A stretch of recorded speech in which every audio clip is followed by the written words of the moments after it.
Storms are whipping through a wide swath of the United States as tornadoes are touching down from Wisconsin to Texas.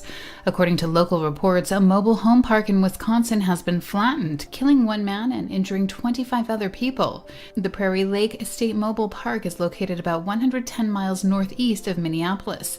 The National Weather Service has also reported that 2 supercells have formed in the Texas Panhandle before moving north in Oklahoma. A tornado touched down about 110 miles west of Oklahoma City. Private Chelsea Manning, the Army soldier who was sentenced to 35 years in a military prison for giving classified information to WikiLeaks, says she's excited about what lies ahead, hours after she walked free from serving 7 years behind bars. Manning's immediate plans remained unclear. She tweeted after then-President Barack Obama granted her clemency in January that she planned to move to Maryland, where she has an aunt. Manning, who is transgender and was formerly known as Bradley Manning before transitioning, was convicted in 2013 of 20 counts, including 6 Espionage Act violations, theft, and computer fraud. On Wednesday, South Korean President Moon Jae-in said there was a high possibility of conflict with North Korea as the reclusive country presses ahead with nuclear and missile programs it claims are necessary to counter U.S. aggression. The comments came just hours after the South said that it wanted to reopen dialogue with North Korea as Moon seeks a twofold policy, combining sanctions and dialogue, in an attempt to rein in its neighbor. On Sunday, in defiance of UN Security Council resolutions, North Korea conducted its latest ballistic missile launch. In response, Moon was quoted as saying, "The reality is that there is a high possibility of a military conflict at the NLL, or Northern Limit Line, and Military Demarcation Line."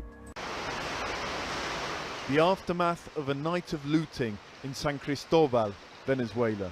Hundreds of people burnt buses and ransacked shops and supermarkets. A trail of destruction that left more than products broken. I feel so sad and helpless to see the country like this. Now I'm left without work because of these people without shame, without scruples. The state of Táchira in western Venezuela and its capital, opposition stronghold San Cristobal, have been engulfed by violence. Residents say criminals have taken advantage of ongoing protests against the Venezuelan government and that there have been robberies and murders in the town. Gangs also roam the roads leading to it, cutting off supplies of petrol and food. The unrest is increasing not just here, but nationwide, and with it, the death toll. Now more than 40 people have died. UN diplomats met in New York on Wednesday to discuss what to do. Here is a very specific, very concrete issue which could, if things go wrong, descend into conflict, could descend into a threat to international peace and security. And so we need to act in whatever ways we can, starting with our discussion today. It's not just the political crisis and the violence that the international community is worried about. It's also the chronic shortages. Every day, tens of thousands of people cross this bridge from Venezuela behind us into neighboring Colombia, and they're looking for basic foodstuffs, medicine, things that they just can't get hold of back home. The Venezuelan government's response to the increasing international concern: The international community should know that Venezuela will resolve its internal problems with our laws and constitution. We won't accept meddling or imposition. President Maduro is trying to solve the problem in Táchira by sending in 600 soldiers and 2,000 National Guardsmen. That could bring security, but it could also mean yet more confrontation in such a strongly opposition town. John Holman, Al Jazeera, Cúcuta, Colombia. If you were to visit New Zealand in 25 years, it might be missing some iconic residents. The country's yellow-eyed penguins are declining at an alarming rate, according to a new study released in the journal Piaget. Researchers say the endangered penguins' population shrunk by 76% between 1996 and 2015. At that rate, coupled with recent mass die-off events, they're expected to be extinct from their home in the Otago Peninsula on the east coast of New Zealand's South Island by 2043. Climate change is thought to play a part in the species' decline, but it's not the sole factor. Researchers say the birds are caught in fishing nets and killed by unknown toxins in the ocean, and their local habitat is damaged by humans. Study authors say to prevent the loss of a national icon, the penguins are in need of, quote, immediate, bold, and effective conservation measures. For United News International, I'm Kimberly Caldwell. Turkish President Recep Tayyip Erdogan's visit to Washington, D.C. sparked a brawl that injured 9 people. Footage taken by Voice of America on May 16th shows violence break out near the Turkish ambassador's residence in the capital.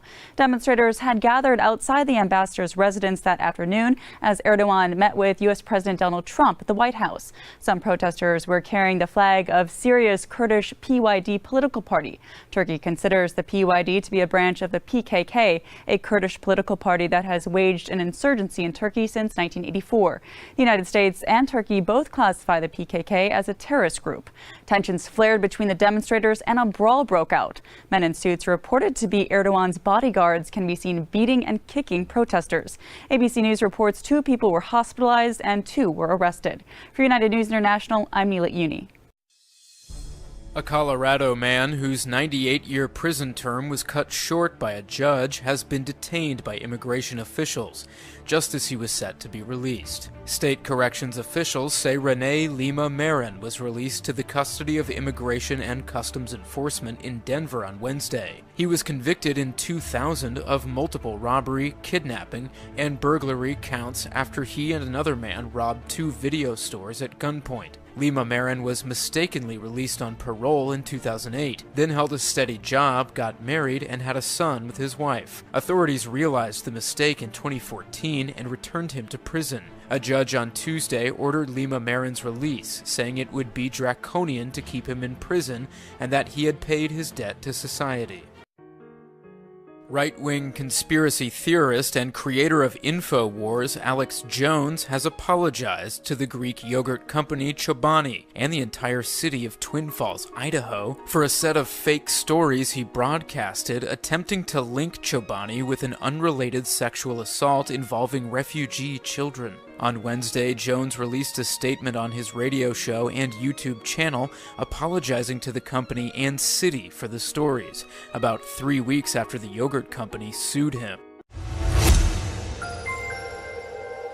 Gunmen stormed the offices of broadcaster RTA in Jalalabad, Afghanistan. NBC News reports at least 6 people were killed in the attack on May 17th, and at least 14 others were wounded. 4 of those killed were gunmen, and 1 gunman was captured alive. ISIS has claimed responsibility for the attack. The BBC reports that first, 2 suicide bombers caused an explosion outside. Gunmen then entered RTA's offices, and heavy gunfire erupted for several hours. ISIS and the Taliban have carried out a series of deadly attacks in Afghanistan over the last few months. Afghan forces have struggled to contain both insurgencies. The United Nations says nearly 3,500 Afghan civilians were killed last year. U.S. Army General John Nicholson labeled the war in Afghanistan a, quote, stalemate in February, calling for the U.S. to send thousands of more troops to the country. For United News International, I'm Neela Uni. John McCain invoked Watergate when he described the escalating controversy that surrounds alleged ties between Donald Trump's presidential campaign and Russia. The senator said, "I think it's reaching the point where it's of Watergate size and scale and a couple of other scandals you and I have seen." Continuing, "It's the centipede that the shoe continues to drop. Every couple of days there's a new aspect of this really unhappy situation." McCain also said of the dilemma, whenever you have something like this, it's very difficult to move forward because it requires people's attention and it's being diverted. Watergate took many months. This thing seems to be taking hours. On Wednesday, Reuters reports that online betting markets are increasingly seeing action on bets predicting U.S. President Donald Trump's impeachment. The rise comes just after controversies surrounding the dismissal of FBI Director James Comey.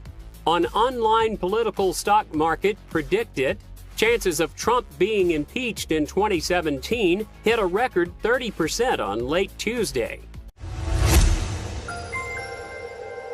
The remains of a large sea creature found near an Indonesian island have been identified. Back on May 9, a nearly 50-foot dead sea creature was discovered near the shores of Seram Island. After the animal was discovered, there was some debate if it was a giant squid or a baleen whale. Alexander Worth, a whale biologist at Hampton-Sydney College, believes the animal is a baleen whale. Worth stated the whale's throat plates and upper jaw are distinguishable. The beached whale is currently in an advanced stage of decomposition, and according to Worth, it could have been dead from 2 weeks to several months. Although the whale's cause of death has yet to be determined, experts speculate it's either died of natural causes or was hit by a ship. For United News International from Metro Manila, I am Crystal Yap. Storms blew through a wide swath of the nation's midsection, giving rise to tornadoes that flattened a Wisconsin mobile home park along with an Oklahoma subdivision. The weather killed at least 2 people, injured dozens of others. The storms hit Wisconsin late Tuesday afternoon, continuing into the evening. Meteorologists said 8 suspected tornadoes touched down in western Oklahoma, killing a man and destroying at least 40 homes. The Weather Service said it received reports of more than 24 tornado sightings across Texas, Oklahoma, Kansas, Nebraska, and Wisconsin. On Wednesday, Reuters reports that New York police have arrested a 14-year-old boy on an arson charge after a fire destroyed an abandoned historic synagogue in Manhattan. The blaze on Sunday destroyed the roof and some walls of the former Beth Hammerdash Hagedal synagogue. Detectives said surveillance video footage showed 3 young people leaving the building shortly before the fire broke out. Police are now investigating any motives, as well as other possible accomplices involved in the fire. According to government data released on Wednesday, arrests of suspected illegal immigrants increased by nearly 40% in the first 100 days since President Donald Trump took office, following executive orders that broadened the scope of who could be targeted for immigration violations. Arrests by Immigration and Customs Enforcement, commonly referred to as ICE, jumped to 41,318 between January 22nd and the end of April, up from 30,028 arrests in roughly the same period of last year. Of those arrested, nearly 2/3 had criminal convictions. However, there was a significant jump of over 150% in the number of immigrants not convicted of further crimes, with 10,800 non-criminal arrests compared to 4,200 during the same period in 2016. Outside the federal courthouse in Seattle, a handful of demonstrators protested. Inside, a 3-judge panel heard arguments for and against President Donald Trump's travel ban. How is a court to know if, in fact, it's a Muslim ban in the guise of national security justification? Judge Gould, I think that's the nub of the case. The people, united, will never be divided. The Trump administration's attorney urged the court to disregard promises Trump made during the election campaign about a total ban on Muslim visitors and statements by surrogates saying the executive order was aimed at Muslims. Over time, the president clarified that what he was talking about were Islamic terrorist groups and the countries that shelter or sponsor them. And over time, he and his advisors clarified that what he was focused on were groups like ISIS and Al-Qaeda. The focus, he said, should be on the language of the order itself. The order on its face doesn't have anything to do with religion, and in operation doesn't distinguish on the basis of religion. But the attorney arguing against the ban said Trump's statements before and after he became president gave ample evidence the ban was intended to discriminate on religious grounds, which is illegal under the U.S. Constitution. We're not saying that we're not in favor of psychoanalysis or trying to get into the president's head. You don't, Your Honor, need to be Sigmund Freud in order to affirm the district court. You just simply must ask, as the Supreme Court has told you, what would an objective observer think with these sorts of statements? Trump's ban has been blocked repeatedly by federal courts, but his spokesman said the White House would ultimately prevail.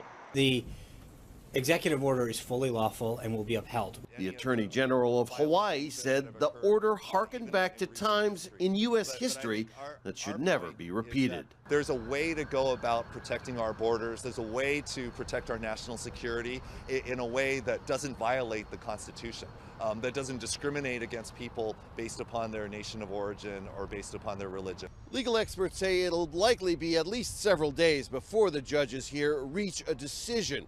And whatever they decide, there's a very good chance that the Trump travel ban will wind up being argued in front of the U.S. Supreme Court in Washington. Rob Reynolds, Al Jazeera, Seattle. According to the Associated Press, a tornado swept into a mobile home park near a small town in western Wisconsin on Tuesday, killing one person and leaving around 25 injured. A storm system also pounded parts of at least 7 states from Texas to near the Canadian border with heavy rain, high winds, and hail. Barron County Sheriff Chris Fitzgerald told several media that the tornado damaged the Prairie Lakes Estate Trailer Park north of Chetek. The National Weather Service reported the tornado touched down in the area just after 5:30 p.m. U.S. Ambassador to Israel. Ambassador David Friedman is a lawyer who once helped Donald Trump out of a financial jam involving some bankrupt casinos Trump owned in New Jersey. He's also an ardent Zionist who has raised millions of dollars as head of American Friends of Beit El, a Jewish settlement built on Palestinian-owned land close to Ramallah. The support is very important for us because it gives the international legitimacy and international feeling that what we are doing here is important. Friedman has given so much money to Beit El over the years that his name can be found all over the settlement, marking the walls of its religious schools and other institutions, like this one. But while the building has Friedman's name on it, the property actually belongs to this man, Dia Abdel Fattah, from the Palestinian town of Dur al-Qara. For 50 years I've not used my land. Even though there were grapevines, figs, and fruit trees, they built on top of it. Abdel Fattah can see Beit El from his balcony, but like all other Palestinian people living under Israeli occupation, he's forbidden to set foot in it. This land belongs to me, to my children's and my grandchildren's. I inherited it from my father. It would cause pain for anyone if someone takes over your land. It hurts. Dur al-Qara's mayor, Bassem Qasem, displayed maps of the town and the adjacent Jewish settlement. He says documents dating back to Ottoman times show that Beit El's land belongs to people in Dur al-Qara. And he thinks Friedman is a poor choice for ambassador.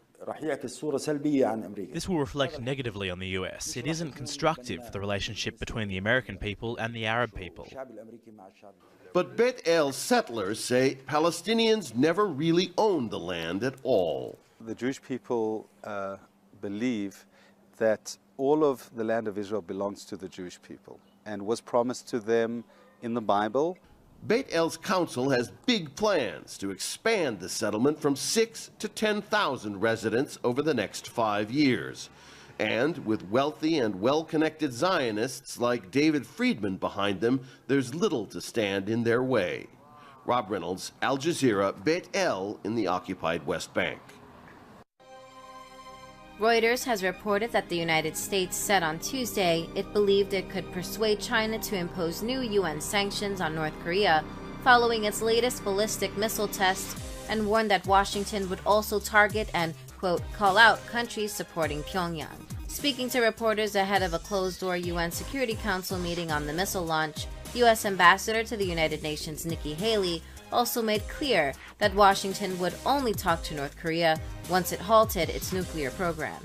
North Korea fired a ballistic missile on Sunday that landed in the sea near Russia, which experts said signaled major advances in developing an intercontinental ballistic missile that could target the United States. Thousands of anti-austerity protesters have taken to the streets in Greece on the eve of a key parliamentary vote. Police estimate 6,000 protesters marched in Thessaloniki on Wednesday, May 17th, twice that in Athens. There have also been reports of violence in Athens, where some protesters lobbed rocks and flares at police. Anger is spilling over as the Greek parliament prepares to vote on a deal that was struck with the country's creditors earlier this month. That deal calls for a combination of pension cuts and reduced tax breaks in exchange for new bailout funds that Greece needs to make a scheduled debt payment this summer. Wednesday's protests were part of a general strike being organized by labor unions across the country. Striking workers have disrupted transportation networks, including trains, planes, cars, and boats. Meanwhile, some hospitals are reportedly operating with just a skeleton crew. For United News International, I'm Matt Paul.